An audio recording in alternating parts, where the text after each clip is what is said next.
আমার স্পষ্ট পয়গাম, সব অন্যায়ের ক্ষমা রয়েছে, গাদ্দারি আর বিশ্বাসঘাতকতার কোনো ক্ষমা নাই। আসসালামু আলাইকুম রহমতুল্লাহি ওয়া বারাকাতুহু। সম্মানিত মুসলমান ভাইরা, আশা করি সকলে ভালো আছেন। আমাদের সাথে চলাফেরার মধ্যে অনেক বন্ধু বান্ধব আছে, ভাই ব্রাদার আছে, যারা দেখতে হয়তো আমাদেরই মতো ভালো মানুষ, কিন্তু প্রকৃতপক্ষে তারা হলো মুনাফিক, গাদ্দার।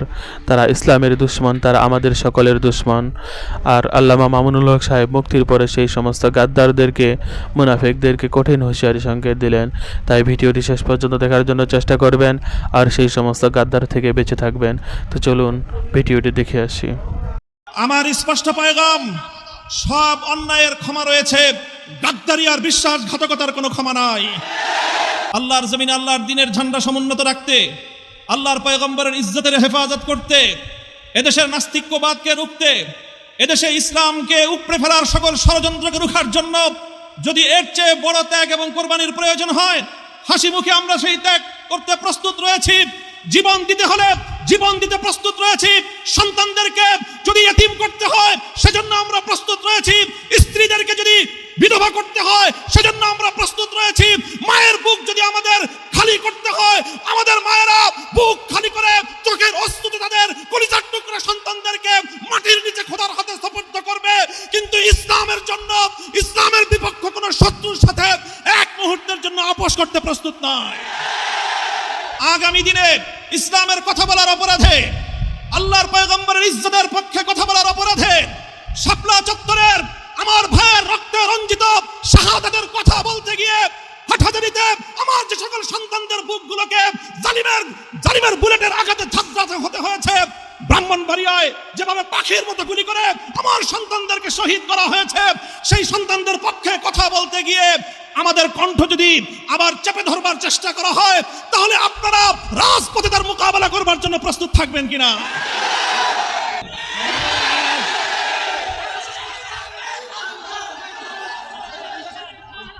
আসসালামু আলাইকুম ওয়া রাহমাতুল্লাহ। নাহমাদুল্লাহ তাআলা ওয়া নুসাল্লি আলা রাসূলিহিল কারীম, আম্মা বা'দ। আউযু বিল্লাহি মিনাশ শাইতানির রাজীম। বিসমিল্লাহির রহমানির রহিম। ইন্নামা আশকু বাসসি ওয়া হুজনি ইলাল্লাহ। সাদাকাল্লাহুল আযীম। আমির হেফাজত, বাংলাদেশের আলেমকুল শিরোমণি, এদেশের 18 কোটি তৌহিদি জনতার আধ্যাত্মিক রাহবার শাইখুল ইসলাম আল্লামা শাহ মুহিবুল্লাহ বাবুনগরী হাফিজাহুল্লাহ তাআলার আয়োজনে আজ আমাদেরকে এই সম্মাননা প্রদানের উপলক্ষে আয়োজিত সমাবেশে উপস্থিত হযরত উলামায়ে কেরাম, প্রাণপ্রিয় তৌহিদি জনতা, হেফাজতে ইসলাম বাংলাদেশের স্থানীয় ও প্রত্যন্ত অঞ্চল থেকে আগত আমার প্রাণপ্রিয় নেতাকর্মী ভাইয়েরা, সংক্ষিপ্ত কয়েকটি কথা। আমি এবং আমার সহকর্মী, আমরা আপনাদের ভাইয়েরা যারা দীর্ঘ কারাবরণ করেছি, কারাভোগ করেছি, আমাদের কারামুক্তির পর দেশব্যাপী আপনারা যে আবেগ এবং উচ্ছ্বাস প্রকাশ করেছেন, আমাদেরকে যে আপনারা সাহস জুগিয়েছেন, এর মাধ্যমে একদিকে আমাদেরও দায়িত্ব বেড়েছে, আর একদিকে আপনাদেরও দায়িত্ব অনেক বেড়ে গিয়েছে। প্রথমে আমি আমাদের দায়িত্বের কথাটা বলি। আলহামদুলিল্লাহ, আমাদের কষ্ট হয়েছে। আমরা এটা বলবো না যে জালিমের জিন্দানখানায় আমাদের কষ্ট হয়নি, তা নয়। আপনজন থেকে বিচ্ছিন্ন থাকা, স্বাধীনতার জীবন হরণ করে বন্দি খাঁচায় আমাদেরকে বন্দিত্বের শেকলে বন্দি করে রাখা, এটাই ছিল আমাদের জন্য অনেক বড় যন্ত্রণার বিষয়। সেই বন্দিত্ব থেকে মুক্তির পর দেশব্যাপী হেফাজতে ইসলামের নেতাকর্মীরা এবং সারা দেশের দলমত নির্বিশেষে সকল শ্রেণী ও পেশার তৌহিদি জনতা যেভাবে কারামুক্ত হেফাজত নেতৃবৃন্দকে উচ্ছ্বাসের সাথে, আবেগের সাথে বরণ করে নিয়েছেন, তাতে আমরা বুঝতে পারছি যে আমাদের আগামী দিনে আমাদের দায়িত্ব অনেক বেশি। এবং আলহামদুলিল্লাহ, আল্লাহ পাক রব্বুল আলামিনের নিকট আফিয়াত চেয়ে আল্লাহ আমাদের জন্য সহজ করুন, এই দোয়া করে শপথের বাণী উচ্চারণ করতে চাই। আমাদের সকল কারাবন্দীদের পক্ষ থেকে আমি সে কথা উচ্চারণ করতে চাই। ইনশাআল্লাহ আল্লাহর জমিনে আল্লাহর দ্বীনের ঝান্ডা সমুন্নত রাখতে, আল্লাহর পয়গম্বরের ইজ্জতের হেফাজত করতে, এদেশের নাস্তিক্যবাদকে রুখতে, এদেশে ইসলামকে উপড়ে ফেলার সকল ষড়যন্ত্রকে রুখার জন্য যদি এর চেয়ে বড় ত্যাগ এবং কোরবানির প্রয়োজন হয়, হাসি মুখে আমরা সেই ত্যাগ করতে প্রস্তুত রয়েছি। জীবন দিতে হলে জীবন দিতে প্রস্তুত রয়েছি। সন্তানদেরকে যদি এতিম করতে হয় সেজন্য আমরা প্রস্তুত রয়েছি। স্ত্রীদেরকে যদি বিধবা করতে হয় সেজন্য আমরা প্রস্তুত রয়েছি। মায়ের বুক যদি আমাদের খালি করতে হয়, আমাদের মায়েরা বুক খালি করে চোখের অশ্রুতে তাদের কলিজার টুকরা সন্তানদেরকে মাটির নিচে খোদার হাতে সুপর্দ করবে। কিন্তু ইসলামের জন্য, ইসলামের বিপক্ষ কোনো শত্রুর সাথে এক মুহূর্তের জন্য আপোষ করতে প্রস্তুত নয়। সময় কম, আমার স্পষ্ট পয়গাম, সব অন্যায়ের ক্ষমা রয়েছে, গাদ্দারি আর বিশ্বাসঘাতকতার কোনো ক্ষমা নাই। যারা গাদ্দার এবং বিশ্বাসঘাতক হিসেবে পরিচিত হবে, প্রমাণিত হবে, আগামী দিনে তাওহীদি জনতা তাদেরকে ঠাঁই দেবেন না ইনশাআল্লাহ। ওলামায়ে কেরাম, হেফাজত নেতৃবৃন্দ যেভাবে শপথে বলিয়ান হলেন, যারা আমাদেরকে এভাবে সমর্থন যোগাচ্ছেন, আপনারা তো সমর্থন যোগাচ্ছেন, কিন্তু আপনারা কি কথাটা টের পান যে আপনাদের এই অভূতপূর্ব সমর্থনের কারণে রাষ্ট্রযন্ত্রের পক্ষ থেকে আমাদের উপর চাপটা কিন্তু আরো বেশি বেড়ে যায়। এই যে আজকে আমাদের উপর এই অকথ্য নির্যাতন, এই যে লাঞ্ছনা, এই যে গঞ্জনা আমাদের উপর, কারণ এদেশের মানুষ আমাদেরকে ভালোবাসে, কারণ আমরা যেখানে যাই মানুষ আমাদের প্রতি আবেগ এবং উচ্ছ্বাস প্রকাশ করে। এখন আপনারা যদি আবেগ আর উচ্ছ্বাস প্রকাশ করে ঘরে গিয়ে বসে থাকেন চুপ করে, তাহলে আমাদের উপর কিন্তু চাপটা, জুলুমের স্টিম রোলারটা আমাদেরকে কিন্তু নিষ্পেষণ করে দিবে। তখন আপনাদের আবেগ প্রকাশ করার কিন্তু আর কোনো জায়গা অবশিষ্ট থাকবে না।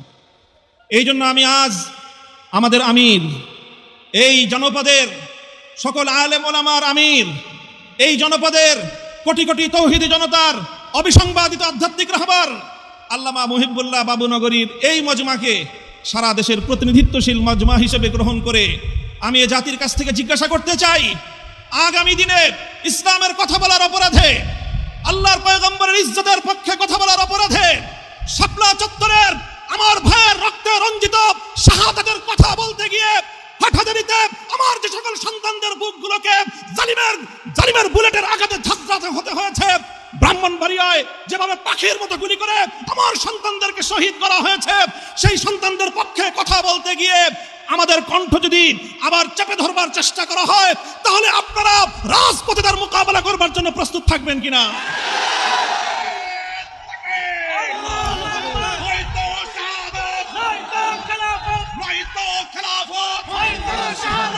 সংগ্রামী সাথী ও বন্ধুগণ, কথা দীর্ঘায়িত করার অবকাশ নেই।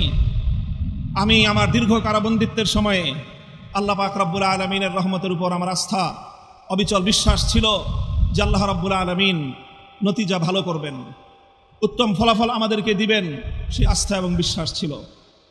প্রথম দিকে যখন আমাদের মরহুম আমির হেফাজত আল্লামা জুনায়েদ বাবুনগরী হাফিজাহুল্লাহ তাআলা, তাকে আমরা জীবিত রেখে কারাগারে বন্দী হয়েছিলাম, তার উপর একটা বড় আমাদের আস্থা ছিল যে তিনি ইনশাআল্লাহ এই বন্দী মজলুম আলেমদের জন্য, শহীদ আমাদের সন্তানদের জন্য, ব্রাহ্মণবাড়িয়ায় বীর বিচারে হত্যাকাণ্ডের শিকার আমার শহীদ ভাইদের এই হত্যার বিচার আমাদের এই জন্মভূমিতে প্রতিষ্ঠিত করবার জন্য তিনি বলিষ্ঠ ভূমিকা পালন করবেন। আমাদের কারাবন্দীদের পক্ষে তিনি জাতিকে, জনমতকে সংগঠিত করবার জন্য বলিষ্ঠ ভূমিকা রাখবেন। কিন্তু আল্লাহ রাব্বুল আলামিনের ফয়সালা ছিল ভিন্ন কিছু। আমরা কারাবন্দী হওয়ার কিছুদিনের মধ্যেই সেই মর্মান্তিক শোক সংবাদটিও আমাদেরকে সহ্য করতে হয়েছে। আল্লামা জুনায়েদ বাবুনগরী রাহিমাহুল্লাহ তাআলা শাহাদাত বরণ করেছেন। আল্লামা জুনায়েদ বাবুনগরী শাহাদাত বরণ করেছেন। এরপরে অধীর উৎকণ্ঠা নিয়ে অপেক্ষার প্রহর গুনছিলাম যে আমাদের আস্থার এই মঞ্চে কে বসবেন।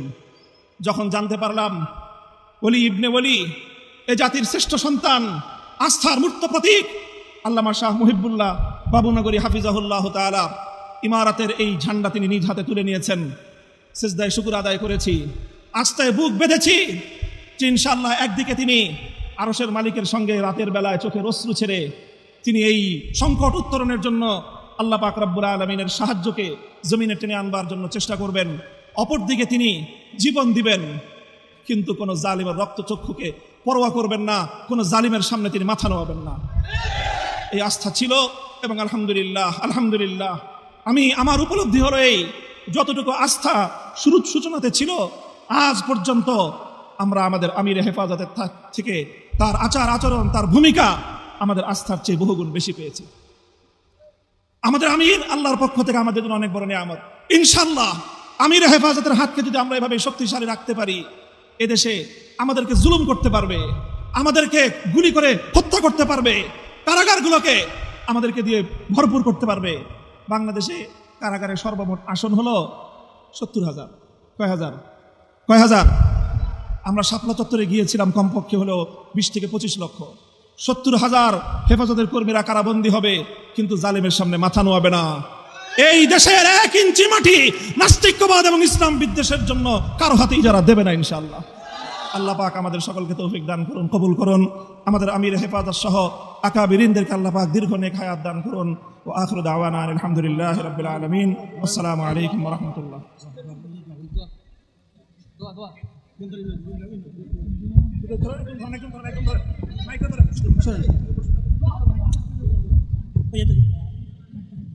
اللهم صل على سيدنا مولانا محمد صلاة تنجينا بها من جميع الأحوال والآفات وتغزلنا بها جميع الحاجات وتطهرنا بها من جميع السيئات وترفعنا بها عندك على الدرجات وتبلغنا بها أقصى الغايات من جميع الخيرات في الحياة وبعد الممات إنك على كل شيء قدير. اللهم أعز الإسلام والمسلمين واخذل الكفرة والمبتدعة. اللهم شتت شملهم، اللهم مزق جمعهم، اللهم دمر ديارهم، اللهم خالف